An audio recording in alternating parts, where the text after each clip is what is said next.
2024년 8월 13일 오후입니다. 그나마 에어컨이 있어서 좀 살만하죠. 그래도 에어컨을 쓰지 못하는 많은 분들 참 안타깝습니다. 잘 버텨내시기 바랍니다. 저도 이제 전기세가 아까워서 여기도 잠깐 틀고 좀 이따 이제 일산으로 들어갈 생각입니다. 일산은 아시다시피 이제 창문형 에어컨 그거 잠깐 틀고 시끄러워서 올해부터 틀도 못합니다. 오늘은 그 CBS의 이강민의 잡지사 녹음을 했고 다음 주는 목요일 날 할 건데 물어봤죠. 이강민의 잡지사가 토요일 날 이제 녹음한 게 편집돼서 하는데 토요일 날 7시 반, 8시 반, 8시에서 9시 아마 팟캐스트랑 뭐 라디오, 유튜브 이렇게 되는데 대충 그 시간쯤에 CBS 라디오를 통해서 이제 나오는 것 같고 그 다음에 이제 유튜브를 통해서 나오는 대충 뭐 그 정도 시간인 것 같아요. 토요일 날 저녁 시간쯤에 시간 되시면 들어주시면 좋겠고 그리고 그 시간 뒤쪽, 맨 앞쪽 그 시간쯤에 그 팟빵 크라인에서 그래서 이제 여러분 새로운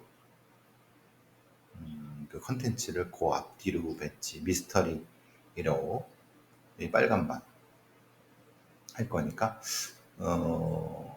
이제 연결해서 들으실 수 있는 시간을 좀 배치를 좀 해달라고 했어요. 그렇게 들으시면 좋을 것 같아요. 자, 오늘도 이윤희를 아십니까? 누군지 아시죠? 이윤희. 전주 전북대 수의대에서 실종된 수의대생 그 이름입니다. 이윤희라고 하는. 이동세라고 하는 그분의 부친께서 이제 그 사건 추적기를 아직도 미제 사건인데 2006년 6월 6일 그날 이윤희에게 무슨 일이 일어났던 걸까? 이윤희를 아시나요? 이 책에 그 비교적 상세하게 지금까지의 여러 가지 상황 그리고 경찰과 관련된 연관된 어떤 것들 그런 것들 내용들이 들어가 있으니까 관심 있으신 분들은 이 책을 좀 읽어주셨으면 감사하겠습니다.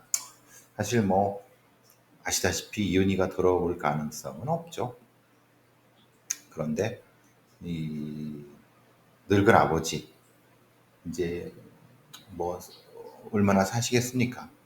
한번 그 억울함을 한번 풀어줄 수 있는 기회가 됐으면 좋겠다는 생각했는데 저도 사실은 뭐 대략적인 사건의 윤곽은 어렴풋이 짐작하고 있습니다만은 왜 그때 경찰 애들이 그랬는가? 경찰 애들이 연관됐을 가능성, 경찰이 범인일 가능성, 혹은 가장 가능성이 높은 거는 범인을 비호했을 가능성. 즉, 그 경찰, 그 범인 혹은 범인들의 중에 하나의 가족이 경찰, 고위직에 있었을 가능성. 그게 가장 가능성이 높지 않을까라는 추정을 합니다만은 정확히 확정적으로 말씀 못 드리겠습니다.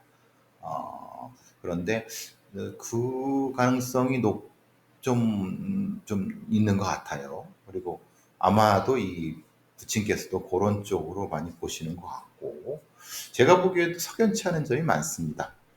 그리고 제가 밀사건 전담반이라든가 여러 가지 그리고 그 이전에 그 계기마다 봤고 사건을 추적하는 과정에서 그거는 분명히 경찰 애들이 설명을 할 필요가 있는 것 같은데 물론 걔들은 뭐 사실은 오해고 뭐 실수고 뭐 지금 무관하다 뭐 하지만 그거 좀 납득이 안 돼요. 납득이 안 되고 너무나도 부끄럽고 비겁한 변명입니다. 그러니까 좀 제가 늘 말씀드리는 건 이 세상의 위조 사건, 특히 한국의 위조 사건은 경찰 혹은 수사기관의 잘못 혹은 실수 아니면 바보 같음, 모자람, 의도적이라고 보긴 어렵지만 95% 대부분의 그렇다. 그거는 거의 명확한 것 같습니다. 그 중에 명확한 고의성, 범죄성 이거는 그렇게 많지 않아요. 아주 적지만 이익을 위해서 해태했다든가 간과했다든가 게을렀다든가 뭐 이런 것들 무능했다든가 특히 무능과 게으름 이런 것들이 가장 크죠. 어쨌든 관심 있으신 분들은 전북대 수의대 이윤희 사건에 대한 책 한번 읽어봐 주시면 이거 포털에 검색하면 나옵니다. 어떨까 싶습니다. 이윤희를 아시나요? 이동세 지음. 예. 자, 오늘 내용은 이제 이 몇 개. 영무원 냉장고 속 탄산음료 마신 직원들 집단 구토. 경찰 수사 착수. 이게 뭐라 그랬죠? 봉화, 농약, 이 커피, 뭐 그런 사건? 범죄 분류를 뭐라 그랬죠? CCM에서 프로덕트 템퍼링. 제품 변조 사건. 제품 변조. 이렇게 분류를 합니다. 무슨 독살이지 뭐 이게 뭐냐? 아닙니다. 그 제품 속에 독을 넣어서 제품을 변조해서 유인해서 하는 그 모든 범죄를 프로덕트 템퍼링이라고 합니다. 인천 지하철 시청 역사, 인천 지하철 인천시청역 그 직원들이 구토 증상을 일으켰는데 그 먹은 음료가 아마 문제가 있을 것 같다. 그래서 그 탄산음료인데 인천 남동 경찰서에 따르면 이게 11일 오전 5시입니다. 인천 남동구 간석동 인천 지하철 인천시청역 역사 안에서 인천교통공사 직원 남성 2명이 영무원 사무실 내에 보관 중이던 냉장고에 보관 중인 탄산음료를 마신 뒤 구토 증상. 이들한테 페트병으로 이제 든 음료수를 따라서 마시고 지들도 먹고 그래서 이제 이게 이제 구토 증상인 거예요. 그래서 지금 성분 분석을 국과수에 의뢰를 했는데 문제는 여기에 이 탄산음료 페트병을 아마도 유실물을 보관하는 그러니까 지하철에서 발견된 음식물도 유실물을 보관하는 용도로 사용된 것은 맞는데 영무원들이 쓰는 거예요. 그러니까 이게 흔히 말하는 이게 이제 역사 안에 있는 거기 때문에 그럼 다른 사람들이 여기에 이걸 이용할 수가 있을까? 사실 쉽지 않죠. 그럼 보통 이제 예전 같은 건 어떤 일이 있었냐면은 이 유실물 냉장고를 쓰는 예전 같은 게 이게 뭐 예입니다. 공익근무요원이라든가 실제로는 그 역사에 공익근무원들이 있습니다. 예전에는 그렇게 뭐 그런 걸 많이 했습니다. 근데 이 직원들을 혼내주려고 직원들한테 보복을 하려고 이런 경우가 훨씬 더 많았고 또 다른 경우는 그 역사에 뭐 노숙하는 사람들이라든가 아니면 거기에서 뭔가 CCTV로 인해서 성범죄의 뭐 피의자가 된 사람이라든가 이런 사람들이 거기에 이걸 넣었을 가능성 뭐 여러 가지 가능성의 사례가 있습니다. 아직은 잘 모르겠어요. 왜냐하면 일단은 CCTV가 분명히 있을 것이고 근데 약간 사각지대에 있을 수 있거든요. 그러니까 일단 성분 파악하고 CCTV 파악하면은 이 프로템퍼링 범죄의 누가 공격을 했는지를 알 수 있을 것 같고, 그게 아니라 사실은 이 탄산음료가 뭐 상했다. 사실은 탄산음료가 상할 수 있습니까? 탄산음료가 상했다는 건 제가 듣도 보도 못한 겁니다. 왜냐하면 사실 탄산음료라고 하는 것은 이게 흔히 말하는 상할 수가 있는 게 아니죠. 요즘 탄산음료를 이렇게 오래 먹지 않잖아요. 그러니까 결국은 탄산음료를 열고 거기에 뭘 넣고 이렇게 한 그런 형태라고 하면, 대략적으로 저희가 말씀드린 접근이 가능하고 조금 그 영무원들과 갈등이 있고 이런 사람들 중에서 약간 내외부에 겹쳐진 사람들, 그런 범주에 있지 않을까라는 생각을 합니다만은, 일단은 봉화 그 사건을 모방했을 가능성이 있다. 그래서 아마 오늘 내일 지나고 이 성분이 나오고 CCTV 나오면 뭔가 좀 설명이 될 거라는 생각을 합니다. 자, 제주도에 법의관이 없다고 하는데 무슨 말이냐? 그러니까 사실 아시다시피 국가수는 국립과학수사연구원은 본원이 있어요. 원주에 있습니다. 원래는 서울 강서에 있었던 걸 이제 이런 공기업, 뭐 이런 뭐 공기업이라고 하면 정부가 있는 그런 어떤 국립 그런 연구원들을 지방으로 분산 배치하는 그것 때문에 원주에 본원이 있습니다. 그리고 서울에 하나 있고, 뭐 부산에 하나 있고, 광주에 있고, 뭐 이렇게 6개로 나눠서 이렇게 이제 일종의 분원이 있습니다. 6개로. 그러니까 각각의 법의관들이 따로 있죠. 그런데 문제는 제주도에는 분원이 사실은 어렵죠. 그럼 여태까지 제주도에서 벌어졌던 살인사건이나 아니면 부검 관련된 걸 누가 했느냐? 거기에 이제 문제가 있는 거죠. 여태까지 그거는 제주대학교 의과대학 법의학교실의 교수가 했습니다. 그런데 아시다시피 지금 4월부터는 부검을 하지 않고 있어요. 왜 그랬죠? 아시다시피 이제 지금 의사들 일종의 이걸 파업이라고 해야 되나요? 사실 생각한 것처럼 제주대학교 의과대학의 그 법의학 교수가 하면 안 되죠. 왜냐하면 아니 공식적인 어떤 국가수라고 하는 시스템에서 해야지. 이른바 일종의 촉탁 법의관이잖아요. 사실 이렇게 편법으로 하면 안 되거든요.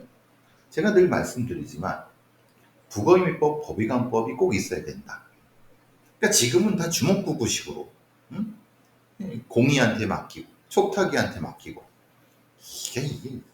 그리고 각각의 부검에 대한 어떤 절차라든가 그 매뉴얼에 이런 것들도 다 사실 서로 달라갖고, 물론 자기네들은 그 차이 없다고 하지만 이런 부분들은 문제가 있습니다.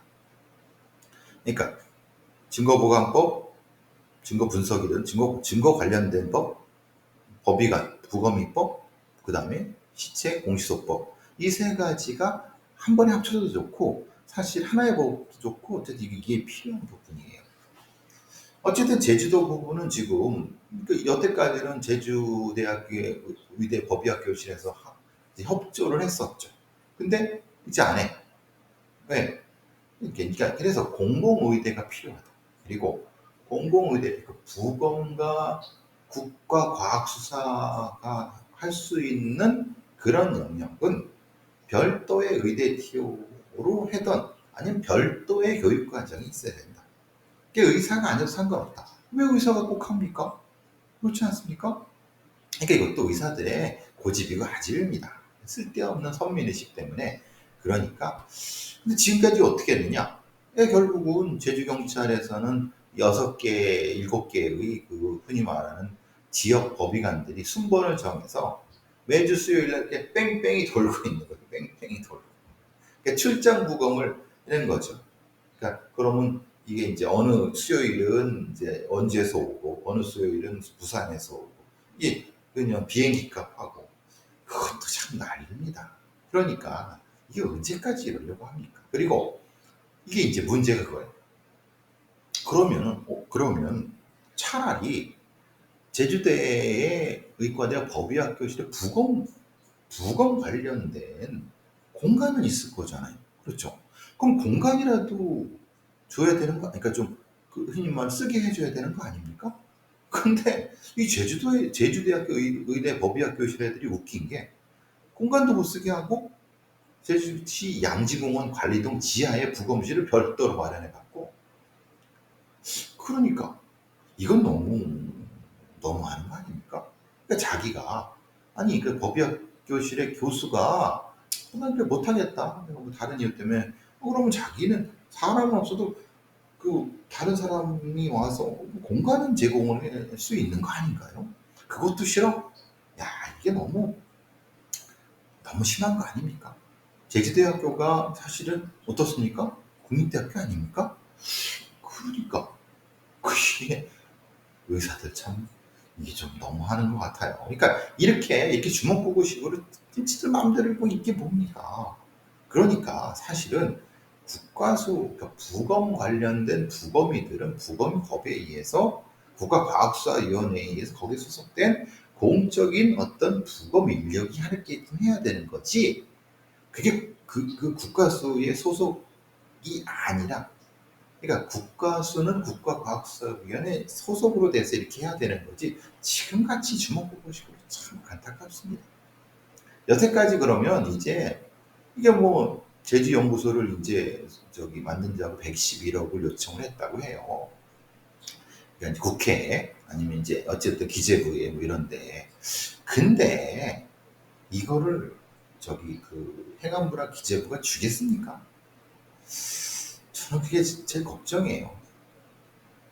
어쨌든 뭐가 됐든 이거는 제주도에만의 문제가 아니라 이 대한민국의 과학사, 국어 이런 걸 위해서도 꼭 필요한 어떤 좀 체계적인 어떤 걸 마련해야 되지 않을까 싶습니다. 자, 지금 부산 경찰이 뭐 총경, 뭐 경감 얘네들이 싹 다 뭐 줄줄이 그냥 수갑 차고 있는 것 같아요. 왜냐? 이게 어떤 건설사의 수사 정보, 그러니까 이 건설사는 대관 업무를 되게 어떻게 보면 집요하고 아주 광범위하게 하는 것 같아요. 그러니까 경찰부터 공무원, 인허가 공무원까지 요로에 계속 처먹인 것 같아요. 경찰서장부터 이게 뭐, 그러니까 지금 부산지검 동부지청에 그 총경, 뭐 경감 다 그냥 지금 수갑 차고 있는 거예요. 그러니까 이 부산의 중견 건설사가 소위 말하는 뭔가 이 자신의 인허가를 얻으려고 청탁이라든가 이런 걸 대관을 통해서 관리를 한 거죠. 그대로 하면 상관없는데, 문제는 이 건설사의 회장이 장남과 차남이 있는데, 문제는 이 아버지가 장남을 제끼고 차남한테 뭔가 주려고 했던 것 같아요. 그러니까 아버지와 차남이 한 편이고 장남이 다른 한 편이에요. 그러니까 이러면 뭐가 발생했는지 알죠? 서로가 이제 찌르는 거죠. 저쪽이 뭔가 뭐 저쪽 그 경찰에 뇌물을 줬고 뭐 상세하게 알잖아요. 그럼 그쪽 투서가 들어가는 겁니다. 검찰. 또 반대쪽도 투서가 들어갈 수밖에 없죠. 그러면은 이 검찰 애들이 이게 뭐야 막 여횡재야 막 그 검찰 뭐 공무원 다 잡아들이고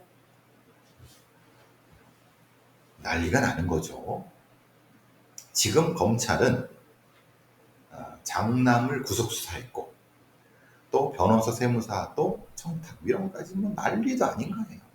보통 이런 어떤 일들은 가족 간에 치고받는 것 때문에 서로 간에 고소고발을 통해서 실체가 드러납니다. 사실은 당사자끼리 입을 꾹 다물면 모르는 거예요.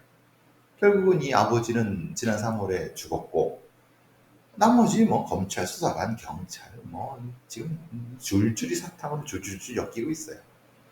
왜? 수사정보 제공, 뭐 인허가 비리, 이런 거 보면 참, 야, 썩어도 이렇게 썩었냐? 그러니까 그 건설사가 지은 건물이 얼마나 부실하겠느냐. 지금 보면 아파트 짓는 거 보세요. 막 새고 막 난리도 아니겠죠. 대한민국이 이렇게 부패, 에휴, 말해 뭐합니까? 그러면 이제 역으로 생각해, 야, 얘들만 그럴까? 아니야. 다른 지역, 다른 회사도 분명히 대관 업무를 하겠지. 얼마나 부패했을까? 저는 그게 궁금합니다. 자, 그 아리세 아시죠? 이 배터리가 타갖고 배터리가 폭발해서 그때도 제가 말씀드렸잖아요. 이 근로감독관 놈들 못 믿는다. 저 새끼들이 무슨 뭐 저기 특별 근로감독을 한다고는 하지만 웃기는 소리다. 해봤자 역시나 아리셀 가족협의회, 아리셀 산재 피해 가족협의회, 아리셀 중대재해 참사 대책위, 그리고 시민사회 특별 이제 기자회견을 정부 종합정사에서 했는데 오늘 좀 전에 3시 반에 결국은 그냥 빈수레가 요란하듯이 압수수색 피의자 소환 요란하게 막 뭐 했지만 사실은 아무것도 없어요. 내용이 없어요. 왜냐? 사실은 이 정부에서 뭐 어차피 대부분 외국인들이고 또 힘없는 사람들이고 그러니까 실제로는 그냥 겉으로만 막 그냥 북적지근하게 하고 속으로는 그냥 조용히 제가 말씀드렸지 않습니까? 감독관 놈들 믿지 못하고 그냥 조용히 이 사건을 누르려고 할 거라고. 참 안타깝죠. 근데 이 사람들이 어떻게 해야 되나 참 갑갑합니다. 마지막으로 역시 이제 제가 늘 의문을 가졌던 게 헤럴드 경제에서 경찰, 검찰, 경찰 수사 뺑뺑이 연간 10만 건 수사 지체 이유 있었네. 검경 수사권 조정 고소고발 반려제를 통해서 경찰 업무가 과중됐고 얼마 전에 경찰 애들 자살하고 막 여러 가지. 지금 경찰은 지금 수준의 고소고발 관련된 사건을 감당 못해요. 능력도 없고 그걸 할 수 있는 시스템도 안 돼요. 결국은 시스템이 엉망이 된 상태예요. 그러니까 이게 검경수사권 조정을 갖다가 지금 이제 이 정부에서 검사애들 다시 하면서 검사애들은 지들 알짜배기 수사만 하고 나머지 찌그럽지 힘들고 이런 건 다 경찰로 떠넘기고 근데 실제로 경찰 애들은 이걸 감당할 수 있는 능력이나 그 정도의 수준이 안 되고 그러니까 맨날 이런 부분이 즉 말하자면 경찰에서 대충 해서 불송치 이거 사건 기록 보지도 않고 불송치 그러면 검찰 애들이 딱 보면 알잖아 이 새끼들 봐 다시 재수사 그럼 또 다른 데 돌리고 또 하고 또 뺑뺑이 1년째 몇 개월째 이게 반복되고 있어요. 20분간 고소인 조사하는데 경찰애가 하는 말이 CCTV가 없어. 수사하기 힘들어. 뭐 힘들어. 다 이 신청하세요. 이 지랄이나 하고 있는 거죠. 근데 되게 웃기지 않습니까? 여태까지 경찰을 빨아줬던 많은 언론들 이런 거 얘기 들어보면은 경찰의 수사 역량이 늘어났고 그 수사 기간이 단축됐고 막 그런 거 보면 그 경찰의 뭐 수사관들이 능력이 없고 도대체 뭐가 진실입니까? 예? 그러니까 그렇게 그 경찰에 관련된 수사에 빨아주고 발라주는 그런 그 언론들 도대체 얼굴에 철판을 깔아면 뭐가 진실입니까? 그러니까 적어도 사회적 공기로서의 언론이라고 하면 제대로 된 진실을 국민들한테 전달을 해야 되는 거잖아요. 그래서 도대체 어디로 가야 되는가? 그럼 까놓고 얘기해서 검경수사권 요즘 개판이다. 돌아가자. 옛날로 돌아가자고 주장을 하든가. 이도 저도 아니야.